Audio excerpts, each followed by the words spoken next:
அஸ்ஸலாமு அலைக்கும் வரஹ்மத்துல்லாஹி வபரகாத்துஹு. நஹ்மதுஹு வ நுஸல்லி அலா ரசூலிஹி ஸய்யிதினா முஹம்மது வ அலா ஆலிஹி வ ஸஹாபிஹி அஜ்மஈன். அம்மா பஅத். அன்பு நிறைந்த ஜெம் டிவி நேயர் பெருமக்களே, உங்கள் மீதும் உலக மக்களாகிய நம் யாவர் மீதும் ஏக இறைவனின் அன்பும் அருளும் உண்டாகட்டுமாகுக. இஸ்லாமிய நற்போதனைகளில் இன்றைய தினம் நாம் பார்க்கவிருப்பது நரக தண்டனை. அருமையான நேயர் பெருமக்களே, நபிகள் நாயகம் ஸல்லல்லாஹு அலைஹி வஸல்லம் அன்னவர்கள் கூறியதாக அபூ ஹுரைரா ரதியல்லாஹு அன்ஹு அவர்கள் அறிவிக்கிறார்கள். ஒரு சமயம் தன் தோழர்களோடு நபி அவர்கள் அமர்ந்திருக்கிற சமயத்தில் ஒரு விஷயத்தை கேட்கிறார்கள். அத்ததரூன மல் முஃப்லிஸ், நஷ்டமாகி போன மனிதர் யார்? நஷ்டமாகி போன மனிதர் யார் என்று கேட்ட பொழுது சில தோழர்கள் சொல்வார்கள், அல் முஃப்லிஸ் ஃபீனா மல்லா திர்ஹம் லஹு வலா மதா. யா ரசூலல்லாஹ், யாரிடத்திலே வெள்ளி காசுகள் இல்லையோ, யாரிடத்திலே வசதி வாய்ப்புகள் இல்லையோ, அவர்கள்தான் எங்களை பொறுத்தவரை நஷ்டமாகி போனவர்கள் என்று கூறுகிறார்கள்.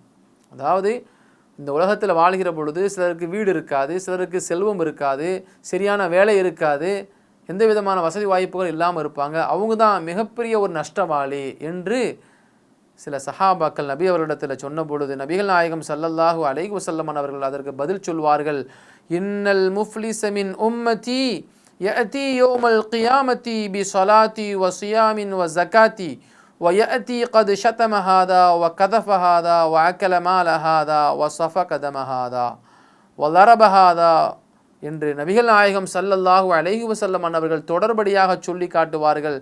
யார் நஷ்டவாளி தெரியுமா? யாரெல்லாம் நீங்கள் நஷ்டவாளி என்று சொல்கிறீர்களோ அவர்களெல்லாம் நஷ்டவாளிகள் கிடையாது. மாறாக இந்த உலகிலே வாழ்கிற பொழுது அவர் தொழுதிருப்பார், இந்த உலகிலே வாழ்கிற பொழுது அவர் நோன்பு நோட்டிருப்பார், இந்த உலகிலே வாழ்கிற பொழுது அவர் ஜகாத்தை சரியாக கொடுத்திருப்பார், அவர் எத்தகைய விஷயங்களை எல்லாம் கடைபிடித்து வாழ வேண்டுமோ அவைகளையெல்லாம் அவர் சரியான முறையிலே கடைபிடித்திருக்கலாம். ஆனால் அந்த மனிதர் யாரையாவது திட்டி இருக்கலாம், யாரையாவது ஏசி இருக்கலாம், அதன் மூலமாக அவர் பிறர் மனதை காயப்படுத்தி இருப்பார்.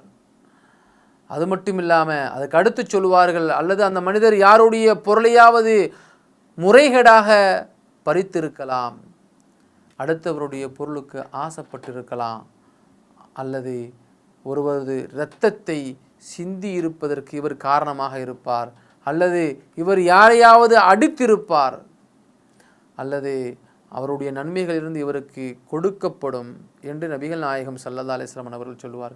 இப்படி எந்த மனிதர் இந்த உலகிலே வாழ்கிற பொழுது நல்லா தொழுகையாளியாக, நோன்பாளியாக, ஜகாத்து கொடுப்பதாக, எல்லா விஷயங்களையும் பேணுதலாக இருப்பார், ஆனால் அடுத்தவருடைய பொருளுக்கு ஆசைப்படக்கூடியவராக, அடுத்தவரை பற்றி குறை சொல்லிக்கிட்டு அலைவது, அடுத்தவருடைய விஷயத்தில் ஏதாவது ஒரு கோல் சொல்லிக்கிட்டு இப்படி குறுகிய எண்ணங்களோடு வாழ்கிற சில மக்கள் இருக்கிறார்கள் அல்லவா?